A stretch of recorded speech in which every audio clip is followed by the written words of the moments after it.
from, the uncertainty of with the pandemic when we were going to come back, because we had the last couple semesters it was all online, and there was this back and forth and the deadline being pushed as to when we thought we'd come in person.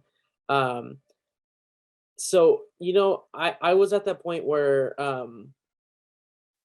I didn't want to really come back because I knew this was my last semester, and I had only needed like two more classes left, and I was in my head like, I'd rather just ride it out with the last two classes being online. But I ended up, with my my communications class that had to be in person, and then I actually did end up taking one online class. So I have a little bit of a mix coming back. On pandemic, parking was just horrible. It was hectic. So was really the chance to work through um, materials together as a class, and we could do some of that over Zoom, but it was a little bit more difficult of a situation, just because of the increased amount of like distractions that exist while you're learning things on Zoom, or while you're doing really anything on a computer. At that point, to teach entirely in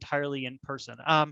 As much as I found that there were some benefits to sort of the combination of asynchronous and synchronous teaching online that I like to employ, I really did kind of miss having conversations with students in person, because just as we were just sort of talking about, there's a different level of engagement there than what you get even over Zoom sessions there. um and and like even simple things like I miss learning what like who students are, and like just engaging with them in on a multitude of levels, about the topics we were teaching in the class, or we were learning about in the class. And so I signed up to teach in person, and I continued to do that throughout the entire semester. I think I was lucky enough to not have to move any classes online this semester. Fingers crossed this continues for the week.